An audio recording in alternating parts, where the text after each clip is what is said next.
Assalamualaikum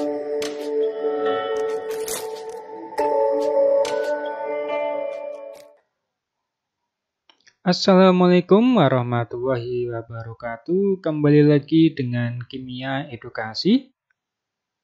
Melanjutkan pembahasan mengenai kelarutan dan hasil kali kelarutan. Kali ini saya akan membahas mengenai tetapan hasil kelarutan atau yang disingkat dengan nama KSP seperti ini.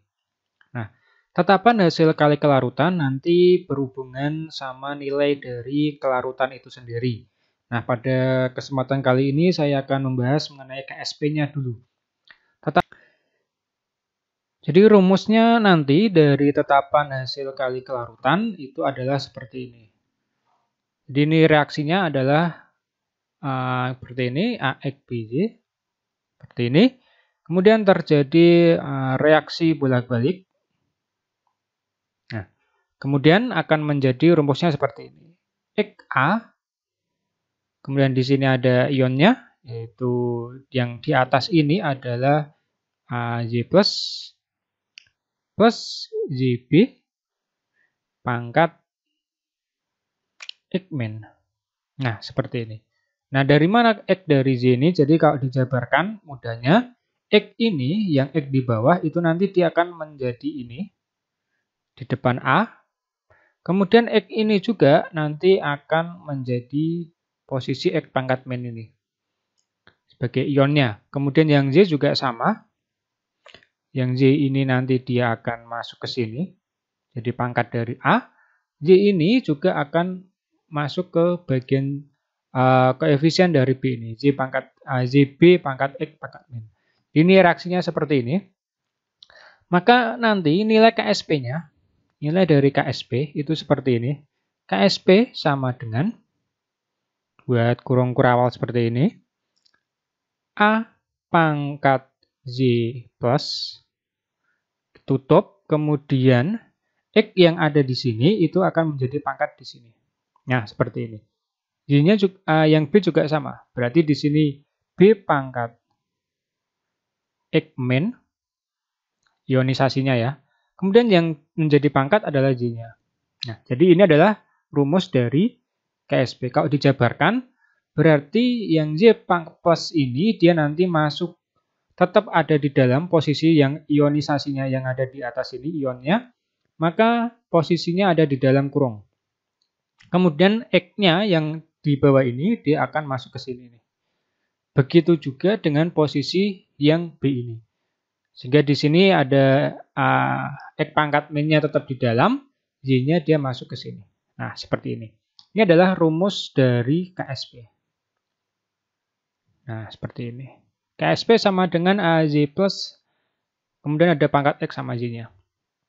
Langsung aja contohnya, misalnya ada suatu reaksi dari Ag2CrO4, Ag2CrO4 dalam posisi solid misalnya. Maka reaksi kesetimbangannya akan menjadi seperti ini. Posisi 2 ini berarti di depan, Ag. Nah, seperti ini. Ionisasinya nanti diambil dari CrO4. Karena CrO4-nya kondisinya tidak ada, maka di sini Ag-nya adalah Ag plus CrO4.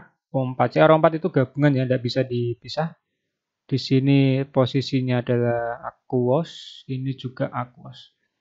CrO4-nya pangkat berapa? Berarti ionisasinya 2 pangkat min seperti ini. 2 min ya. CrO4. Plusnya kenapa di sini posisinya plus? Karena CrO4 ini dia cuma ada satu karena ini gabungan. 2-nya diambil dari ini, jadi yang 2 ini dia masuk ke sini. CrO4 2 min-nya diambil dari posisi 2 ini. Nah, ke sini seperti ini. Maka nanti KSP-nya, KSP dari Ag2CrO4 sama dengan AZ plus, ini berarti Ag plus-nya di dalam kurung Ag plus. Nah, seperti ini. Pangkatnya berapa? Pangkatnya 2 karena posisi X di sini seperti ini. Kemudian yang satunya lagi adalah dari CrO4 2 min seperti ini. Pangkatnya berapa? cuman 1. Kalau 1 biasanya tidak perlu ditulis. Jadi KSP dari AG2CRO4 dia memiliki rumus dari KSP-nya seperti ini. Saya beri contoh lain supaya lebih paham mengenai tetapan hasil kali kelarutan. Sebagai contoh misalnya AgCl. Ini contoh pertama ya. Contoh kedua yaitu AgCl.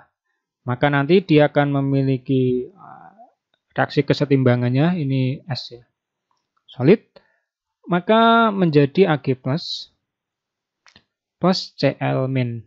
Reaksi ionisasi ini materi kelas 10 kalau di SMA. Itu sudah ada reaksi ionisasinya seperti apa, ini hanya menjelaskan dasar-dasarnya saja. Maka nanti KSP-nya dari AgCl sama dengan Ag plus, nah seperti ini. Kemudian Cl-. Pangkatnya tidak ada karena di posisi depannya ini tidak ada. Nah, contohnya seperti itu. Contoh lain misalnya AlOH3.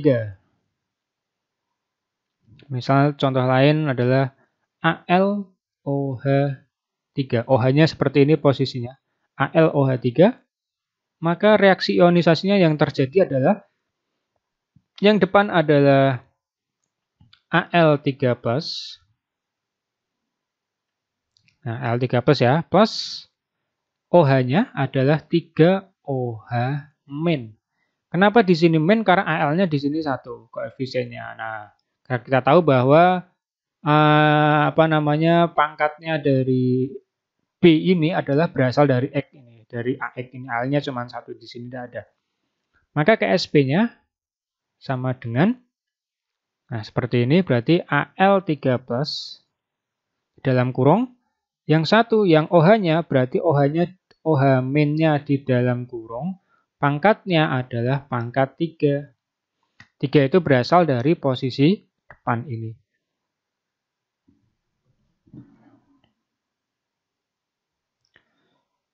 Contoh lain, misalnya adalah Ag3 PO4 misalnya. Maka reaksi ionisasinya akan menjadi seperti ini. Ag-nya nanti adalah Ag+, karena PO4-nya di sini cuma 1, maka di sini 3 Ag+. 3 itu berasal dari 3 yang di depan, yang di belakang dari Ag ya. Plus PO4 posisinya 3 min. 3 min berasal dari posisi 3 ini. Plusnya kenapa cuma 1? Karena PO4-nya cuma ada 1. Maka KSP-nya sama dengan Ag+ pangkat 3, kemudian PO4 3 min, nah seperti ini. Nah, jadi ini adalah contoh-contoh dari tetapan hasil kali kelarutan dari KSP yang terjadi dari suatu reaksi kesetimbangan. Kemudian dari sini nanti, maka nanti akan muncul mana sih yang akan terjadi ketika larutan itu berhasil belum jenuh atau lewat jenuh. Maka nanti ada istilah persentasenya berapa, kurang dari, sama dengan, atau lebih dari, seperti itu. Poinnya nanti seperti ini. Yang pertama adalah jika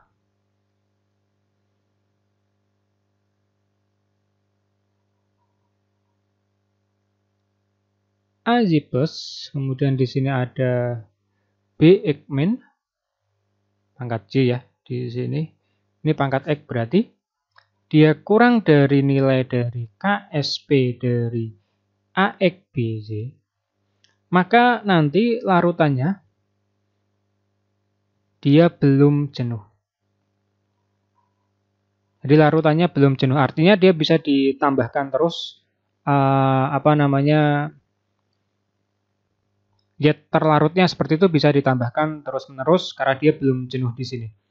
Yang kedua, jika Ag plus X min pangkat J dia sama dengan dari, ini saya buat seperti ini aja biar cepat, sama dengan dari KSP AX BY, maka di sini dia tepat jenuh larutannya. Namanya tepat jenuh.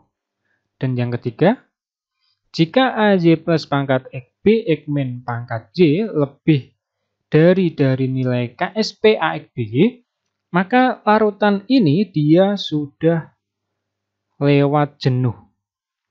Berarti yang terakhir ini, lewat jenuh ini, dia sudah tidak bisa larut lagi. Ya terlarutnya seperti itu, tidak bisa larut lagi. Kalau larutan belum jenuh berarti dia belum bisa ditambahkan lagi larutannya, bukan larutannya, tetapi ya terlarutnya bisa ditambahkan lagi karena dia belum jenuh, sehingga ya terlarutnya itu bisa terlarut di dalam zat pelarut. Tepat jenuh berarti dia sudah maksimal, posisinya adalah sudah mencapai puncak dari larutan belum jenuh. Seperti itu. Jadi ada 3 kondisi, kurang dari, sama dengan, dan lebih dari. Jadi itu adalah mengenai tetapan hasil kali kelarutan. Nah, nanti akan saya jelaskan lagi hubungan antara KSP dengan kelarutan itu seperti apa, sehingga nanti akan ketemu nilai dari, bisa dicari nilai dari KSP ataupun nilai dari kelarutannya. Jika nanti ada pertanyaan, silahkan nanti ditanyakan di kolom komentar. Sampai jumpa pada materi-materi berikutnya di Kimia Edukasi. Wassalamualaikum warahmatullahi wabarakatuh.